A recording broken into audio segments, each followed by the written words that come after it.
We're back in the studio today. I did a part 1 of my studio tour back in 2021 during the Pandy days, the old pandemic days. Don't know if you remember that. You remember that? And had a lot of fun. My friends Daniel and Austin helped me with episode 1. I will put the link to that in the description of this video. We had so much fun doing that, but it was so time intensive on everyone's part. And around that same time, I started writing my next album, Aurora, which will be out next fall. Aiden was with me today. Aiden's behind the camera, and we were filming a behind the scenes of one of my songs, Nocturne in Paris. That'll be out in a second. But while we were here, I thought, okay, I don't have time for a full episode 2, but why not do like a top 10? Top 10 things that are blowing my mind in my studio right now, that are bringing me life, that are bringing me joy, or that are completely and entirely irrelevant. So that's what we're doing today. Top 10 things that are changing my life in the studio. Item number 1 is my new cassette player, which is this truck we're riding around in, 1993 Chevrolet S10. What people don't know about cassette tapes is you have to look for your own song, your favorite songs. Here we go. I love this song. This is, look at this, Fleetwood Mac. I love this. I had one of these trucks in high school. My dad and I bought like 3 of them that were all broken down, and we built one out of the 3. My philosophy here is to return to the 90s in every way, shape, or form.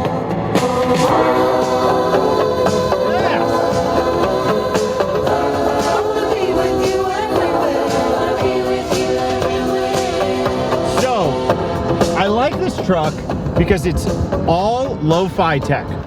Cassettes only, right? If I want to review one of my mixes or a song that I'm working on, and my whole next album is about the 90s anyway, I have to literally put it on a cassette tape. Look at that guy with his dogs.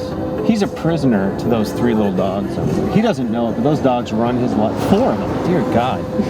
Can I be honest about dogs? If you're gonna get one, get a real one. Get a big one, German Shepherd, Belgian Malinois.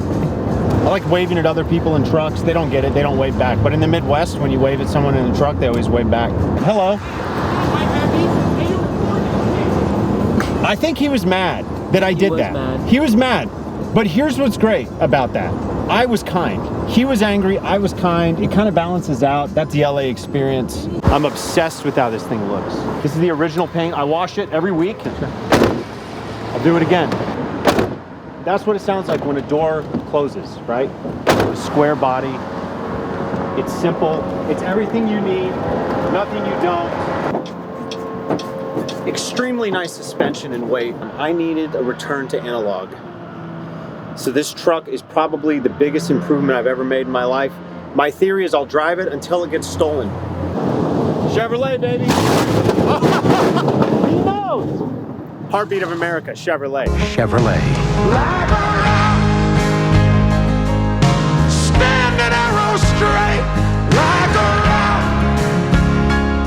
It's a guy thing with trucks. We wave at each other, we make signals, we make sounds. That's how we build community. It used to be arrows and mastodons in the Ice Age. Not anymore, bro. It's Chevrolet trucks.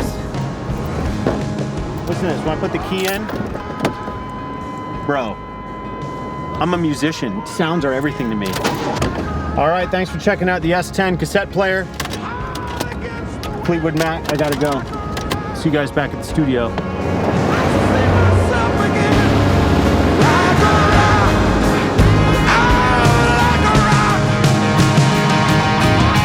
All right, now we're back in the studio with item number 2, which is my new DYSON vacuum with a specific attachment that is designed to remove the dust from electronics without scratching them. Now, highly controversial take in Studio Tour Part 1 was that I was using an air blower and a brush to remove dust from multiple surfaces. I got unending criticism for that. Don't you know it's redistributing the dust, Tony? Don't you know you're just blowing it around? Yes, I knew the entire time and I was complicit, okay? I was complicit with what I was doing, redistributing dust. Not anymore. This Dyson has multiple speeds, and as I will show you, it dusts even the finest surfaces and materials without leaving any scratches or residue. So let's put it on medium, okay? Let's go over here. And my beautiful, let's switch it off. Third, watch that screen.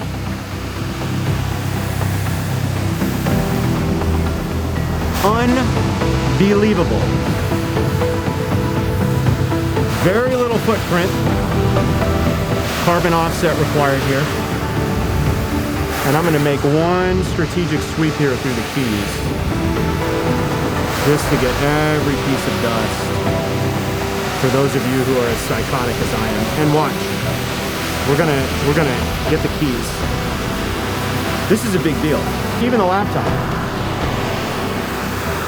I am fearless. I'll do the screen. Brand new M4 Max, by the way. You might be saying, oh, you would never do it on like a piece of analog gear that was turned on. Well, you don't know me, okay? You don't know the first thing about me. Look at that. Here we go. Nice broad brush stroke. I feel like a painter, actually. I know a little bit more about how Monet felt in Giverny. Need to take it off, need to pop it in, need a different attachment. Very nice, ergonomically sound, replaceable battery. Nice weight, nice mouthfeel to it, to be honest with you. So that's the DYSON, that's number 2. Number 3, tape machines and cassette tapes. Now there's a theme that will run throughout my album. It's gonna be out on streaming, that'll be fun. But I'm actually printing this album to cassette tape. I love the sound of cassettes. I love how they look, I love how they feel. I've been making some of my own here, buying new old stock cassettes from the 90s. I have so many of them. I bought ammunition cans from World War II and they're full of cassette tapes. This is ATR magnetics. These are type 1 ferric, normal bias. These are my favorite though. These are type 2 chrome. I've started collecting cassette tapes and using them in my music. And what I mean by that is I'm actually taking things, sounds that are on the computer, running them out through this cassette machine here. This is my pride and joy. This is the Tascam 122 Mark II. I absolutely love this. And I have it hooked up so that I can send sound from my computer to the back of this, roll the material right onto the tape, and because it has 3 heads on it, it'll roll the sound off the tape back into my software. And it softens the material. A lot of people think cassette tapes just might distort or break up sound. It doesn't really do that. It softens and humanizes the material, and I love it. You've got switches where you can choose the formula. Normal type 1, chrome type 2, metal, which is pretty close to CD quality. There's no point for me of using the metal option because it's too close to high fidelity. This stuff's amazing, and most importantly, I have a Game Boy paddle looking controller so that if I want to rewind it, I can control my cassette machine using what looks like an actual Game Boy paddle, and I just have to shout out TIAC and Tascam. Okay, so that's tape machine number 1. This is an incredible company based in Australia called EchoFix. This is connected through cables to my rig, and I'm able to send material to this, and when I turn this motor on, just like with the cassette machine, I'm taking something that's pristine and high fidelity sounding, running it through this, and this has this beautiful speed control on it. Where's my speed here? The faster the speed goes up, the faster the tape is gonna move. The slower the speed goes, the slower the tape moves. It's got EQ controls for treble and bass on here. This is a one-of-a-kind sound that had actually made a big impact on me when I was working on this album called Debris in 2022 for the 9/11 memorial. And my friend Noah got me into it. And it degrades sound. It's more of a degrading thing. That's how I use it anyway, to actually lower the overall resolution of the sound, lower the fidelity of the sound. And it does echo, but not in a traditional delay echo way. It just does something really cool. So this EFX3 technically does the echo thing in stereo. It has multiple heads on it. I think it has 4 heads. And I have an individual output for each of those heads. So inside of Logic, I can take 4 audio streams out of it and pan them and get like a super stereo effect. So you can send mono or stereo in and you can get a super spread pattern out of it. I love the EchoFix. That thing's incredible. And then the last one, let me get this for you, Aiden, and I'll bring it out. Actually, Aiden, This needs to be vacuumed. I'm not gonna lie, this is pretty stressful for me. Let's turn it on. Look at that thing. This is a 1/4-inch reel-to-reel tape machine from Germany. Shout out to my yo bro, Lucatencio, Blue Sweats. This man is a genius. Living in Nuremberg right now, one of my favorite composers and producers. And he got me into using reel-to-reel. I love that it has this nice little case here. It's got these lights and these hilarious meters in the front. Uhr is the German word for power. This is my Uhr tape machine, and I found a new old stock version of it that had not been used. It was like basically brand new in the box. Finding these is extremely rare. The sound that it makes, just a lovely sound. Now, why do I use this thing? Well, cassette has its own style, its own flavor. The EchoFix EFX3 has its own flavor and style. This is like a true time capsule back in time. When I run sound out of Logic into this and then back into Logic, because this also has 3 heads, it has the capacity to just roll the sound right off. It's like making the sound smaller, more narrow, more fragile, and like it's from another generation. So there you go, that's the Uhr. All right, number 4, Brandon Munoz, also known as Monkwood, built me some new studio furniture. And last time we shot one of these, I think I had K&M stands that would hold a few synths here at an angle and a few synths here at an angle. I got rid of those and I moved to a big Jasper's tubular stand that held all of the synths in a row, but it blocked all my light. So I asked Brandon, could you build me something that matches the rest of the furniture? Because Brandon has built all my studio furniture for me from the ground up. Could you build something that allows light to come in but also houses synthesizers? This is one of my newer acquisitions. I've always wanted an Oberheim, and I've used vintage versions of them. Those are my favorite, the OBXA. Rob Rosen let me borrow his. In 2022, Sequential teamed up with Oberheim and they came out with a modern recreation of an Oberheim called the OBX8. I'm recording with it and playing with it the most. So right now it's on the top. And what I love though is that Brandon built this beautiful walnut surface and each shelf holds a new delight. This is my Alesis Andromeda. This is for sure one of the cleanest, if not the cleanest Andromedas in the world. And I had a black faceplate fitted. Rob Rosen, it took him about 11 months to do this on and off because the LEDs were such a pain. But he affixed this beautiful black aluminum faceplate, upgraded all the LED lights. Every single one individually had to be redone. We put in a new LCD screen in here. This thing is immaculate. 16 voices, fully analog. It's got the ribbon slider. Reminds me of the CS80. And what I love about this is it has a Moog ladder filter in it. It also has the SEM Oberheim filter, 12 dB per octave, and then the Moog ladder filter. This Andromeda, unbelievable. And I seriously, like, it should have been black the entire time. It came with this awful vinyl gray overlay. I'm so glad it's gone. Shelf number 2, what is it? It's the Prophet 12. It has to be the Prophet 12. I love the Prophet 12. I use it every single time. Shout out to Andy, my man. Thank you for making the synthesizer and the Pro 3. Shelf number 3, what is it? Juno 106. I had these wooden end cheeks put on. I'm regretting it. I should have kept the cheap plastic ones from the 80s, and I don't know why I did that. And guess what? I didn't keep them. Someone else got them. Rob Rosen, give them back to me. One of the cleanest examples of a 106 that there is. I found this in Japan in 2020. I paid about $1,000 for it. It's never leaving my sight. In the last shelf, what do you think it is, Aiden? Another Juno. This is the Juno 60, and I don't know if we talked about this. I seriously don't know if we've talked about this at all.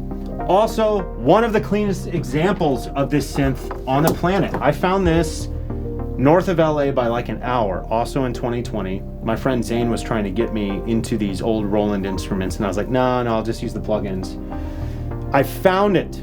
This guy was not using it. It had never been gigged. It had never been played out and about. It had sat in a studio, and I had it serviced We upgraded the chorus on it, you know, got a new chorus chip in there. And I had a custom walnut case built for it. So traditionally the Juno 60 has this weird vinyl fake wood on the sides of it, and I did not want that. Instead, I found a guy in England that built a wooden walnut case, and we kept the original screws in it. Those are a thing of beauty, very hard to find. These are similar synths. There are differences. All the synth people drive me insane though. Once you start talking about it, I remember on Andrew Master's studio tour video, I mentioned that this had digital oscillators, and people had a conniption fit. They're like, they're digitally controlled. They're not digital, they're digitally controlled. I'm like, look, I don't care. Also, you should be way more fun to hang out with. Don't argue with me about if they're digitally controlled or digital. I find myself gravitating towards this one a little bit more. I did have MIDI installed in the back of it. This is the Tubutech mod, which takes some getting used to, but it really changes the nature of this synth in a pretty significant way. So thank you, Brandon, for building my beautiful synth rack, and look what he also did. Nice little cabinet there for storage. A very satisfying close, I might add. It's nice and soft. Oh, let's do it again.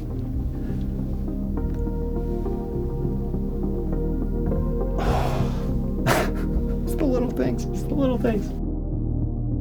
This would be item number 5. This is a bullet from the Civil War. I'm not making this up. Recovered near Gettysburg. It's extremely heavy. It's in great shape. It's white. It's oxidized. Look how different bullets are, okay? This is a modern bullet. 9mm hollow point. That's a World War II bullet. That was recovered near Normandy. Civil War. Bro, can you imagine getting hit with one of those? I don't even want to think about it. I keep these up here to remind me the cost that our veterans have paid to give us the freedoms that we have in the United States of America. And it's an insane piece of history. So that's number 5, my Civil War bullet. What could he want to draw attention to over here, you ask? This is my ribbon for winning 2nd place for blueberry muffins in the Burt County Fair. I believe it was 1993 or 1994. And I won 2nd place. Don't doubt me, don't doubt my skills. I can be a multitasker. I can do more than music. I want opportunities, okay? Also, you should get this. Look at this. The Ponca Indians in Nebraska gave me some corn that's hundreds of years old that they've been keeping safe. I went up there and met with them as part of my album because they live on the Niobrara River. They raise bison. I wanted to know about the phonetics, the Ponca language. When I met with them, they said, we never come to a meeting without something to give. And I said, I don't have anything to give. And they weren't like, oh, that's fine. I was like, what can I do? They're like, you can adopt a buffalo. I was like, I don't even know what that is. I'll adopt a buffalo. So I did. I adopted a buffalo. This is heirloom corn. I've never seen corn like this in my life. And I said, I don't want to like maim the corn by dishonoring it and planting it in soil in LA. And they said, no, if you plant it with the 3 sisters, which is, I think you have to plant it with like a bean or a legume and then like a squash of some type. If you plant the 3 sisters together, it'll heal the soil. So I keep it in my little bag. I think of the Ponca quite often. It's my ribbon and my Indian corn. Come on, that's number 6. Number 7 is my new favorite synthesizer, which is the Groove Synthesis 3rd Wave. Let me prop it up here. First of all, I'm gonna use a copy of my friend Cale Glendenning's book, Horizon. I'm sorry to disgrace this book by using it as a prop. I love you, Cale. It's an unbelievable BTS look at the Horizon movie series. Cale's an incredible photographer and longtime friend. And number 2, the Constitution of the United States. I'm not gonna say anything other than you should read it. For those of you who love nerding out on synthesis and synthesizers, you may know what this is. I didn't. A few years ago, I was with a friend of mine, JJ Abrams. That is a horrible name drop, but I have to say it because it plays into this. We went to a synth conference together. We became friends over music and synths, and we nerded out on technology. I love JJ.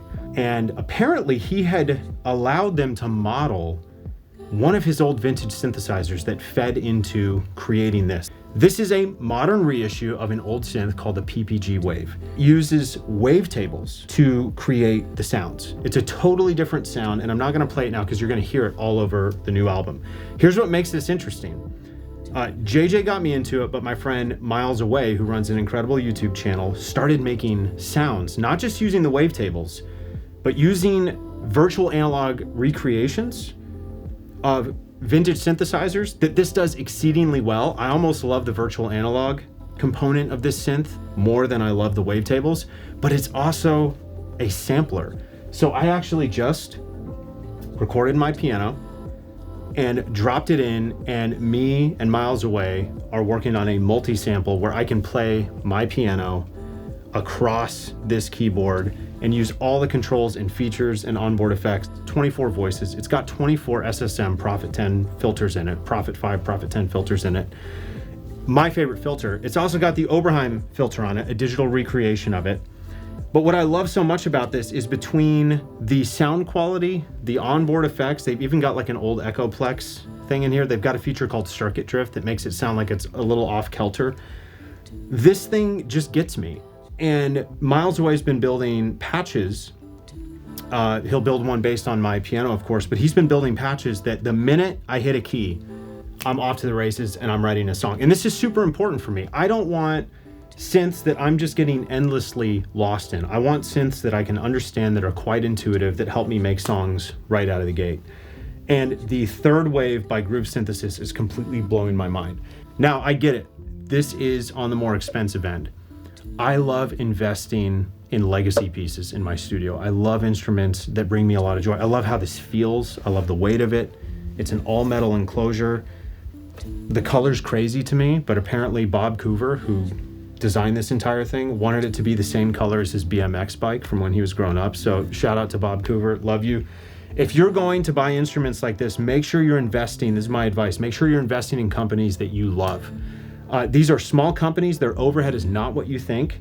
To me, the sound quality is different, it's sizable, and most importantly, if it gets you writing music, if it gets you writing songs, it is 1000% worth it. I have written at least 10 new songs since I had this. I can't wait for you to hear what I came up with on the Groove Synthesis Third Wave in Niobrara. Number 8, let's draw attention to the piano for a moment. Now, the piano's not all that interesting, and neither am I when I play it. It's what's on top of the piano. This is a DALA horse. This is an authentic Swedish horse made by hand with love by a real Swedish person. The hand painting on it is exquisite. I got this at Nelson Food Pride in Oakland, Nebraska. I will not say the price. I refuse to discuss such matters as sensitive as that. But I will say there is not a finer DALA horse for me. For me, there is not a finer DALA horse. Secondarily, I've started collecting Chevrolet bow ties. I got an unfortunate fender bender in my S10, and I cannot express how difficult it is to locate authentic Chevrolet S10 bow ties. These are different sizes. I'm fully aware. I understand. I know. But these are so rare. They're so hard to get. Chevrolet, like a rock, heartbeat of America. There we go. I'm going to put my bow ties back. Now, quick word on piano. I have a love-hate with my miking setup on it right now, but I've been trying lots of things. And I do get this question asked somewhat frequently, hey, what mics do you recommend using? I don't know. I'm always in process changing and learning, but I will say I met a wonderful man who lives on my street who works with this microphone company called Soyuz. This is the 017 tube. These are their little 013 FET condensers. And here flanking them, we have the AEA 440s, massive ribbon microphones that take phantom power. And what I do is I move these little microphone stands around, up and down, in and out, and I play while I'm moving them to get the best sound for me. And right now, though you're not going to be able to hear it on this recording, I'm really happy with where things are at. Often I use 3 mics at a time. Even though I have 5 to choose from, I use 3. And what I've been learning is that it's okay if you've got a wide stereo image on your piano. That's great. You can pan this mic far left or this one, and this one far right. That's great. But what has made the difference for me is actually having a grounding central presence in the stereo image. And when I bring up the fader for whatever mic is in the middle, somehow the left and right sound more significant. They sound more stereo. So it's kind of strange, but the way to get things to sound more wide is by adding a central image. Also, I go through and remove finger clicks and creaks using iZotope RX, a wonderful software tool. Doing that with 3 mics is a lot easier than doing it with 5 or 7 or 9. I used to have 9 mics on my piano. Completely outrageous. There's a video I did where I was going behind the scenes of making this song called Under the Heavens. I think I had 9 mics going. Completely useless. You don't need that many. This takes care of everything I need. The only thing I want, and if anyone knows anyone who does this, let me know. I want to build little soundproof shells that go on the backs of these mics. These ribbon mics get as much sound from this direction as they do that. So if I play and the sound bounces off the wall, it comes right back to the mic and I get a delay and it makes them sound not as good. So I'm trying to find someone who can build me little I guess they would be like soundproof pop filter looking things, little shells to protect the beautiful turtle ribbon mic here. But right now the piano's sounding great.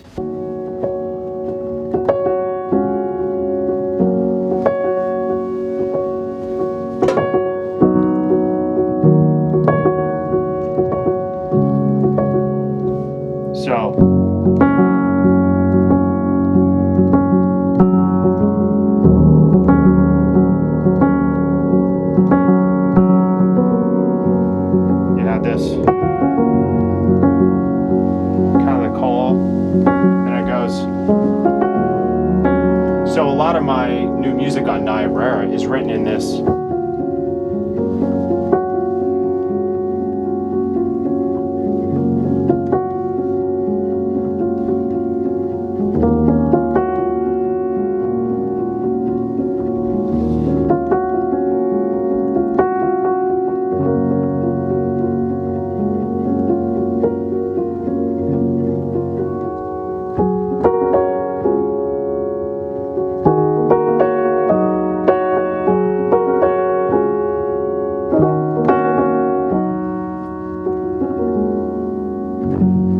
That's it, F sharp major. It'll probably be the whole album. At number 9, we have the AUGSPURGER speakers. Now this is the Duo 8 system, 8, 8, and a 12-inch sub per channel. This is the tweeter, right? Matte black. These were in episode 1. Again, I'll link that in the description. These were in episode 1. There's no way to hear these, duh, right? There's no way to hear them. I've always loved these speakers though. One of the things about them that I'm crazy about is that I can listen at extremely quiet volumes to the music that I'm working on, which is a more restrained instrumental style. And even if I listen quietly to these, I can hear all of the detail. They're overkill. People like Wiz Khalifa, Jason Joshua, Dr. Dre, they use these speakers. They're big in the hip hop community, but I love them. And Dave Malekpour, who designed these, usually comes out and he tunes these. And in the past, they had plate amps in the back. And he would do his tuning in the room, telling the speakers effectively, hey, Tony's sitting right there. He's in that position. Let's get this signal on the left to him in X amount of milliseconds and that signal to him on the right in X amount of milliseconds, blah, blah, blah. This is, you know, he would take that calculation and he would upload it to the amp and tell the amp where I was. So, you know, i.e. tuning the speakers. Well, here's the new update. I got some new amps.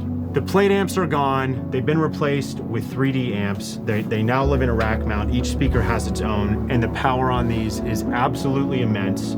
The speakers are even more clear. And one of the big problems in my music is I often allow the mid-range to build up. The mids and the low mids, where all the magic and emotion is in music for me. That's my opinion. I don't like high frequencies. I tend to clutter the mid-range in most of my songs. And when we got these new amps installed and did a new tuning, all those problems virtually disappeared. I was able to hear the build up in the, I don't know, it's anywhere from like 180 hertz all the way up to like 500, I would say. That's my biggest problem area. I'm gonna put a link in the description because there are so many details about these that are way above my pay grade, but what I can tell you, it's 2,500 total RMS. And the level of power they distribute to these speakers is absolutely absurd. I definitely underuse them. My goal would be to actually write music that is worthy of actually hearing over these speakers one day. So thank you, Dave. Thank you, Team AUGSPURGER. Love you guys. These are absolutely phenomenal. So that's number 9. Not necessarily new speakers, but new amps. And that's it. I love them. All right, number 10. We have not done this before. I have pedals now, okay? I'm a big boy. I have pedals. Let's start here. AMS RMX16 reverb. This was a beautiful reverb, originally released in the 80s. AMS Neve re-released it in a 500 series format. And because Lindell Audio makes a 3 rack unit space, just big enough for the RMX16, I bought it just for it to live in. I love the controller on it. I love the display. It does have a screensaver. And this has some of my favorite reverb algorithms out there. I don't use it on drums because I don't do drums. I don't do a lot of percussion in my work. I use it on melodic material and vocals. RMX16, absolutely love it. Next up, the Marikai. This is a stereo bucket brigade delay. I don't know all the specs and time and energy they put into this, but it is phenomenal. It's absolutely my favorite delay. And it does the basic dotted eighth ping pong stereo delay thing I'm always looking for. And it has MIDI on it, so it syncs up perfectly. This thing is worth its weight in gold. I love that I got the black one. Gen Loss, Luca Tencio, I bless you and thank you again. Yo, yo, yo, yo, yo, yo, bro. This is my favorite pedal. I didn't want to tell anybody about this pedal. That's how much I love this pedal. This, by Chase Bliss, transports your sound to an entirely different generation, whether it's VHS, cassette heads they've modeled, or dictaphones, like those little tape recorders up on top of my cassette tapes over there, or straight up reel to reel. This thing takes a sound that would otherwise be high fidelity, clean, crisp, and clear. And there's even a knob on it that says failure. I love this thing. Huge part of Niobrara. Again, I didn't want to talk about it, but I thought that's stupid, that's hedgy. Maris Mercury X. This is my newest reverb, and it has an editor.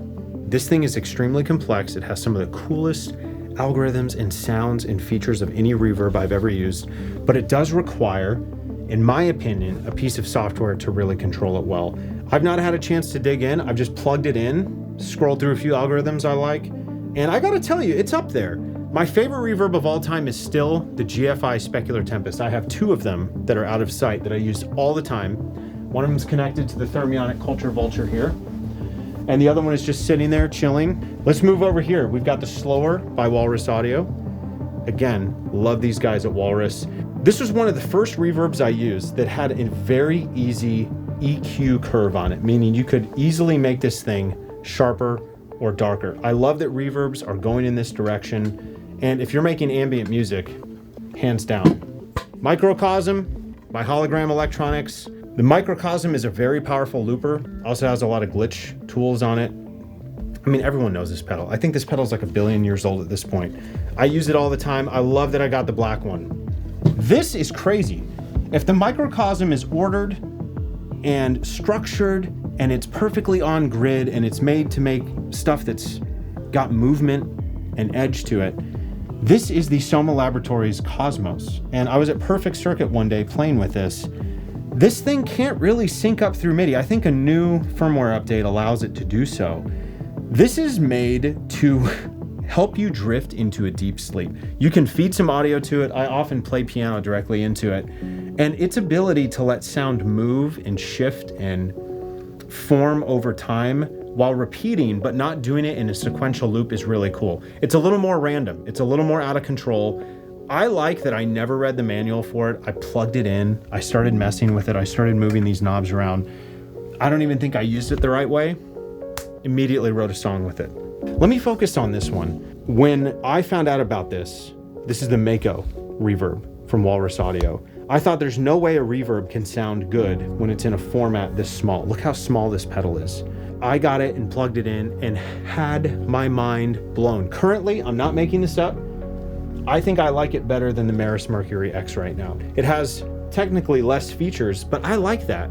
Knob per function, KPF, baby. Meaning I want one knob to do one thing. I don't want menu diving, I don't want complexity, and I want the ability to shapeshift. It has a tune knob here. Shapeshift the way my reverbs are sounding, because I usually use 8 to 10 reverbs in every session I'm working on. Let's look at the Auto Machines pedals. I'm gonna give them an A+ for form factor, for weight, for the general physical appeal of what it is to hold these pedals, to cherish them, to know them, to touch them. This is a French company. And I was not shocked to find they're French. They're so quirky. And I've got two of them that I adore. J'adore. This is the BAM reverb. I think this is reminiscent of old reverbs from the 70s and 80s, like old Lexicon reverbs and stuff like that, which I love. I use plugins of all the time. I can't afford or deal with like the big old rack mount units and the Larks that sit on the desk. But this is a mainstay, the BAM. This reverb is great. I often use the filter to soften it down, cut some of the lows, soften it down. This is the newer one I got, and I'm obsessed with this. This is the boom. So they name the delay the BIM, the reverb the BAM, and the compressor the boom. And of course it is more than a compressor, but what I'll do is usually after I process sounds, run them out of Logic, send them through any of these effects, usually they'll hit reverb. I like to compress after my reverbs. It's just something I've fallen in love with doing. And compression, I'm not gonna go into the definition of it, but technically I'm helping the quiet parts of the sound to become a bit louder and the louder parts of the song to quiet down and become a bit softer, to even things out, to make it a little more even keel. Once you do that, the overall signal can get pretty quiet. So it's got a nice makeup knob here, but more than that, it's got a beautiful drive knob, right? That's great. A mix knob, so how much of the wet signal and dry signal do you want? But dude, this is what I use it for most. The filter. It has a low pass filter, a one knob low pass filter. Unfortunately, it doesn't have a resonance control. It keeps me up at night. And if I were to ever invest in a pedal and build one, which I want to do, it would be a stereo desktop filter. I just want a low pass filter with a resonance control, a slope knob, all the basic stuff that you would have on an EQ plugin. But what do? If I'm working in Omnisphere and I'm sending it out of the computer into my outboard gear, if the sound in Omnisphere is too shrill, I'll sit here and play and I'll soften the sound using the boom compressor, but I'm not using the compressor feature, I'm using the filter. I'll soften it down and I'll get an understanding of what that same sound sounds like, how it comes across when it's been deeply softened. So for me, the boom is as much a filter as it is a compressor. Last but not least, Tasty Chips GR1. This is a granular synthesizer. I have the version where you have to load your sounds onto a little USB flash drive, plug it in, and then you can take an audio file that's solid, that's clear. Let's say it's like a cedar tree, a massive redwood or something like that. It will splinter that tree into thousands of little particles and create a harmonic cloud out of them. That's granulizing a sound. That's my version of granulizing a sound. And when it's on and when it's working, and right now it's having a little problem, it's acting up, so I'm gonna send it in and get it fixed. I can swipe through and scroll through the waveform and granulize certain parts of it, and I'll usually run reverbs after. This is kind of the crowning achievement. I forgot to mention this, Aiden. I love this. This is a 3 in the tree, and Steve over at Tree Audio built one of these. Apparently I was the only person to ever order this. This is a 2-channel version of his famous Roots console. No tubes in it. 2 channels. I can use faders or knobs on it. And it has 500 series units that you can install on the left and the right channel. If you want to use it in stereo or dual mono, as I use it in dual mono, you have to get matching modules. So I've got a little 3 in the tree preamp here. I've got the LH95 by Iron Age Audio, and then I've got some basic EQ here from Tree Audio. This thing is incredible. I run everything through it. I love being able to just click the knobs. It's so satisfying to just click these things. I'm such a child. But this sits on my desk. It doesn't generate a ton of heat. The power supply is enormous. It sits on the ground. But what I love is because it doesn't have tubes in the under the hood here, it's not generating a ton of heat and it's not adding noise. His VF600 amplifier blocks, which he puts in here, have more to do with imaging than they do amplification. And in my opinion, sending signal through this does way more than summing or a lot of other analog gear. So that's my pedal setup. That is number 10. I'm gonna get back to work. I have an album to finish. I don't have a lot of time left to do it, but I want to celebrate with you. I am going to have an album release party here in Los Angeles next fall. I'll announce on my website, my newsletter, social media. probably August or September, I'll release the date for that. I have to finish the album first. But it's gonna be a wonderful event. I'm gonna make sure we have incredible food. I'll be the sommelier. I'll be pouring wine for everybody. I don't think it will be a concert. I'm not ready to start doing live shows yet, but it is a way to celebrate the album coming out with all of you. I've never done an in-person event like this, and I'm gonna release more details about that soon. For now, back to the album. Thanks for doing a little updated studio tour with me. Love you guys.